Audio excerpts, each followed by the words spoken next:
1991ஆம் ஆண்டு அதிமுக அமோக வெற்றி பெற்றது. முதல் முறையாக ஜெயலலிதா முதலமைச்சரானார்.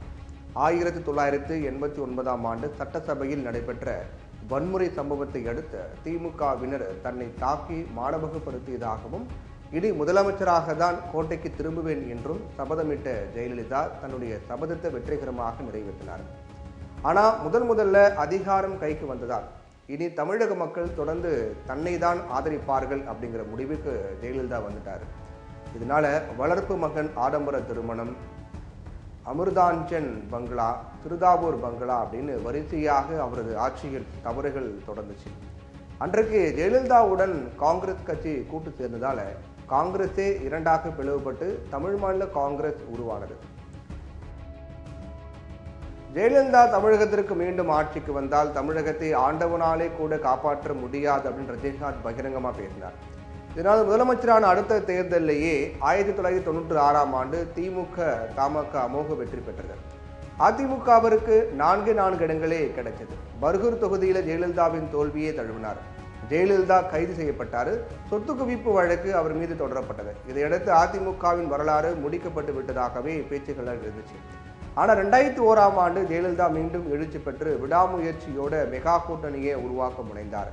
திமுக காங்கிரஸ் கூட்டணிக்கு எதிராக ஒவ்வொரு கட்சி தலைவராக அவரது கட்சி அலுவலகங்களுக்கே நேரில் சென்று சந்தித்து பாமக, கம்யூனிஸ்ட், காங்கிரஸ் உள்ளடக்கிய மெகா கூட்டணியை உருவாக்கி மீண்டும் அதிமுக ஆட்சியை நிலைநிறுத்தினார். ஜெயலலிதாவை நேரடியாக களத்தில் இறங்கி கட்சி தலைவர்களையும் கௌரவம் பார்க்காம நேரில் சந்தித்ததால இத்தகைய மெகா கூட்டணி உருவானது. தற்போதைய நிலைக்கு இப்போ இருக்கிற நிலைக்கு நாம வருவோம். திமுக கூட்டணியில இடப்பங்கீடு பேச்சுவார்த்தை நடந்துகிட்டு இருக்கிற நிலையில கூட்டணியே அமைக்க முடியாம அதிமுக, பாஜக இன்னமும் பல அரசியல் கணக்குகளை போட்டு காத்துக்கிட்டு இருக்காங்க. ஈரோடு கிழக்கில் இரட்டை இலை சின்னம் தரப்பட்டது தற்காலிகமானதுதான். வரவிருக்கும் மக்களவைத் தேர்தலில் இரட்டை இலையில் போட்டியிடுவோம் அப்படின்னு பன்னீர்செல்வம் பேசியிருப்பதும், அதிமுக பாஜக வாக்குகள் பிளவுபட்டால் திமுக எளிதாக வெற்றி பெற்றுவிடும் என்கிற கணக்குகளோட தூது விடுவதுமாக அதிமுகவை தன் பக்கம் மீண்டும் இழுத்துவிட பாஜக தீவிரமாக முயற்சி பண்ணிட்டு வருது. ஆனால் எடப்பாடி பழனிசாமியோ தனி ஆவர்த்தனத்தை தொடங்கிவிட்டார். அதே நேரத்தில் பாமகவை சேர்த்தால் திமுக கூட்டணியில் இருக்க மாட்டேன் என திருமாவளவன் அறிவித்து விட்டதாலும், அதிமுக பாஜக கூட்டணியில இல்லாததாலும் பாமகவை சேர்க்க முடியாமல் திமுக கழற்றி விட வேண்டிய சூழ்நிலை உருவானது. இந்நிலையில முதற்கட்டமாக அதிமுகவின் முன்னாள் அமைச்சரும் மாநிலங்களவை உறுப்பினருமான சி.வி. சண்முகம் டாக்டர் ராமதாஸ தைலாபுரம் தோட்டத்தில் சந்தித்து பேச்சுவார்த்தை நடத்தியிருக்காரு. சி.வி. சண்முகம் ராமதாஸ் சமூகத்தை சேர்ந்தவர் அப்படிங்கிறதால அவர் தூது அனுப்பியதாக சொல்லப்படுது.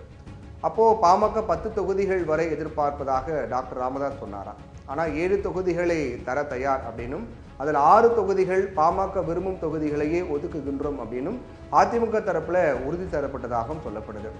அதிமுகவோட பாமக இணைந்தால்தான் வெற்றி வாய்ப்பு என்று பாஜகவை நம்பி ஏமாற வேண்டாம் என்றும் தெரிவிக்கப்பட்டதாம். அதே போல தேர்தலுக்கு பிறகு மக்களவையில் குரல் கொடுக்க பாமக எம்பிக்கள் இருந்தால்தான் அவர்களது விருப்பமும் நிறைவேற வாய்ப்பு இருப்பதாகவும் கூறப்பட்டதாம். அதனால் விரைவில் 6 தொகுதிகள் பிளஸ் தேர்தல் செலவு என்கிற அடிப்படையில் கூட்டணி அமையலாம் அப்படிங்கிறாங்க. இருந்தாலும் பேசிவிட்டு பதிலை கூறுவதாக ராமதாஸ் தரப்பில் சொல்லப்பட்டிருக்கிறதா சொல்லப்படுது.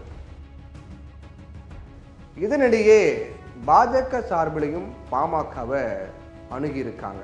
பாஜகவும் அவங்க தரப்புல கூட்டணி பற்றி பேசுறதுக்காக பாமக தரப்புக்கிட்ட அணுகியிருக்காங்க பாஜக.